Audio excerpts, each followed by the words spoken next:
One is the loneliest number that you'll ever do.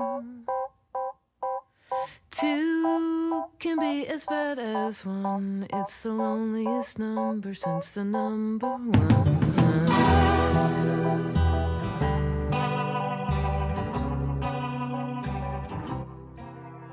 If you think about it, much of education is about one participant sitting in one chair, listening to one speaker. Educators work in one classroom at one grade level. They often meet in one among many departments. Or they seem isolated within one school, elementary, middle, high school. It's almost as if educators are stuck in silos. Hi, I'm Dave Nelson, and I teach history here in the Academy at ACS Athens. I'm also the teacher coordinator of professional development and growth. As well, I'm a national facilitator for the National School Reform faculty, specializing in Critical Friends group work. And I'm Penny Kynigou. I'm a 5th grade teacher at ACS Athens and CLC coordinator. And I too am a national facilitator for NSRF. We are here to share with you today about a unique professional development program at our school that is helping us to sustain excellence. Our collaborative learning communities at ACS are helping faculty to move out of silos in so many ways. In CLCs, diverse groups of teachers JK through 12 come together as constantly evolving professionals to share their expertise and extend their craft. These groups are rooted in the Critical Friends group model, originated by the National School Reform faculty. Now, these numbers coming before you on the screen represent the number of participants in my group. I have 16 members in my CLC group. Those numbers represent the number of years of experience that each member brings to the group. What if we could tap into a resource that could leverage the collective wisdom of 224 years of experience, not to mention the diversity of experiences or teaching methods? And these numbers here are from my group. This is the number of different schools that the participants have worked in. Can you imagine the potential of leveraging the best of all of these different school systems? That's 24 different school systems.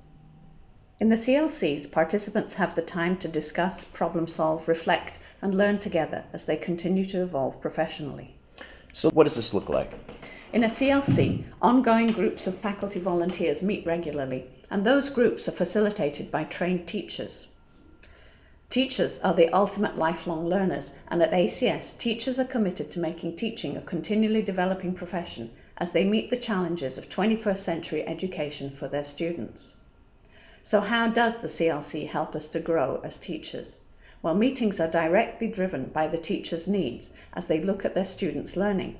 Teachers present student work, lesson plans, data, instructional designs, and many of the action research projects you'll be viewing during the ACS Colloquium. And they share them as artifacts to collaboratively analyze and improve. What they gain is feedback from the multiple perspectives of teachers in different subject areas and grade levels. So now, as facilitators, we don't lead these processes. Rather, we facilitate them according to the teacher's needs. It's like a think tank of ideas. And growth takes place at 2 levels, both for the teachers who present and the teachers who participate. And the ultimate impact is with the students as we apply what we've learned back in the classroom. The processes and protocols for our work originate from the National School Reform faculty out of Bloomington, Indiana. They specialize in Critical Friends group work, which includes processes that have very deep roots. These processes have been developed over the last 25 years and grown out of the work of practitioners from these organizations. They bring a rich history of research and investment. Penny and I are both trained international facilitators for NSRF and trained teachers both in the United States and abroad in the use of Critical Friends group work. Marnie Curry out of Berkeley University also agrees and points out to the specific benefits of CFG work in her research. She says, CFG work departs from this sort of drive-by staff development by asking school insiders to construct their own learning through a cycle of inquiry, reflection, and action. At ACS Athens, this is the constructivist model that we're searching for. In a study out of Brown University, McLaughlin and Talbot found these types of learning communities important for expanding student learning. At ACS Athens, CLCs are part of a wider context of PD at our school. Much of the professional development at ACS Athens is faculty-driven, as teachers propose and present to faculty committees who select candidates to present at a growing number of conferences around the world. As well, not all PD happens in a traditional conference setting.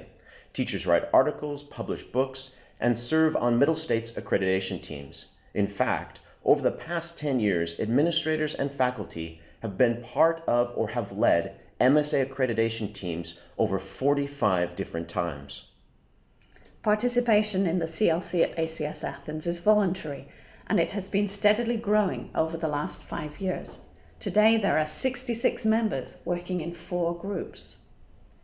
At ACS, faculty have been empowered to choose a professional development option during one of their monthly after-school meetings.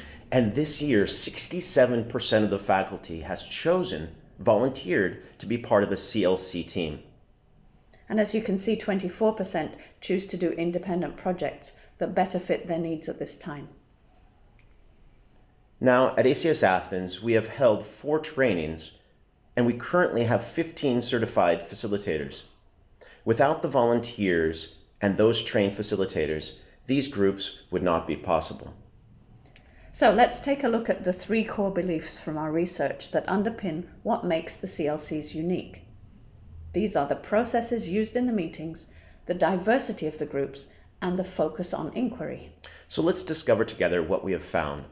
We'd like to show you some statistics, snippets from our research, and a few of the voices you'll hear from of these 66 participants. So first we're going to take a look at process. There are very deliberate processes used in the CLC meetings that promote creativity, risk-taking, and growth. It takes a lot of trust to question assumptions, rethink long-established practices, and to evaluate and adopt cutting-edge teaching techniques. But the most interesting conversations, the most original ideas, and the deepest learning occurs when we do. In the early sessions of a CLC year, we intentionally devote meeting time to building the foundations of trust in order to create a vibrant learning community, building bridges within the school. Now, trust exists at multiple levels, as administration too have realized that this is a new way of working.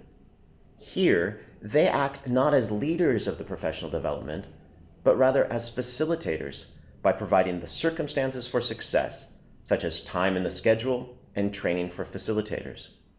Then they step back and they allow the growth to happen organically and constructively.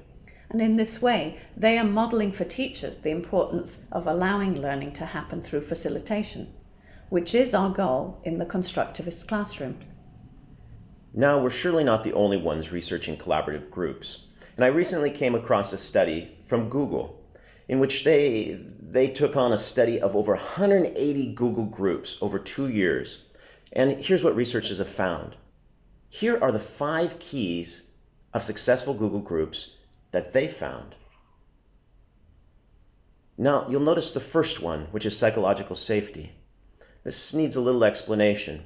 You see, in Google groups, or in groups at Google, as in the CLCs, the evaluators are not present. This increases safety and security as participants openly share their work. Now, Google probably could have asked psychologists such as Maslow or Csikszentmihalyi to find these answers.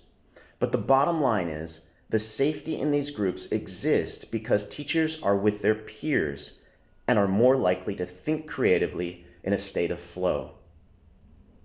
In our collaborative spaces, we are inviting colleagues to look at our work, and trust is paramount. Now, if you think about it, for any of us, or any of you listening, when evaluators are present, we are concerned about what we are doing. But when they are not present, we're thinking about how we can do it better. This is the trust and safety that Google is identifying. And when combined with structure and impact in the classroom, collaborative groups become successful. We polled all the faculty, CLC members and non-members, and they agree that such processes promote empathy and growth.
So now let's take a look at the second characteristic that make these groups unique, and that is the very diversity that they're made up of.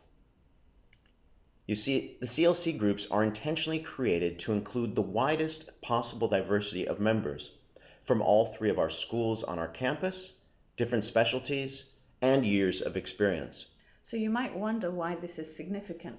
Well, actually, when we come together with professionals from outside of our silos, we are no longer expected to know everything, and we enter the conversation with a beginner's mind, and we can challenge each other's assumptions.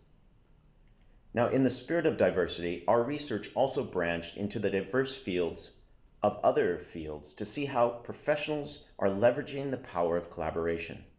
In his book, The Medici Effect, Frans Johansson outlines numerous examples in business, industry, and in art, where innovators bring together the best of divergent fields to create something new.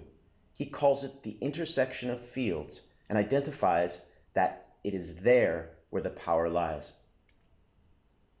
As well, you might have heard of David Kelly. He's the founder of the design company IDEO. They are the creators of the first computer mouse and countless other innovations. And he is also the founder of the D School at Stanford, where he implements several similar processes to those of the CLC, where he organizes groups to leverage the power of diversity. You might know them for their ubiquitous process of design thinking. At the heart of the process are ideas, and lots of them, which ideally come from careful observation and divergent backgrounds of the participants themselves. And Linus Pauling, fellow Oregonian of yours, Dave, said this. Now, 3 years ago, Dr. Ioannis Miaoulis, the director of the Boston Museum of Science, came to speak at the ACS Athens commencement address. And when he said this, Dave and I turned to each other and smiled because we were in the middle of the ACS collaborative learning community at that point. There seems to be wide agreement here of the power of diversity in groups.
Penny, let's take a look at the final area that makes these professional groups so unique. So education is so often about finding answers, but in the CLCs, questions become more important than answers. Questions drive the work, and questions help us to think wider and expand our possibilities. Now, inquiry occurs at multiple levels in these groups. First, the presenters pose focus questions that are always within their locus of control. And then secondly, the key to the CLC processes is that before we give anyone any suggestions, we layer in questions to confirm our understanding, and then probing questions to expand everybody's thinking. We have significant agreement here on the power of inquiry in our work. Bill and Melinda Gates Foundation did some extensive research to discover what works best for teachers in the area of professional development, and these things stood out. The best professional development was hands-on, based on scenarios. Teachers got to choose, and the time that they spent together was in a supportive, energizing environment. Now, we have also found that these levels of inquiry carry over into the classroom as teachers explore ways to empower students to construct their own meaning. For Professor Sarensen, it really comes down to the way that we interact as colleagues. To borrow our Dean Steve Medeiros' words, there has to be a fractal relationship amongst all of us as learners at the school. Teacher learning communities should replicate the ideal learning environment of the classroom.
The work of the CLC has had far-reaching effects.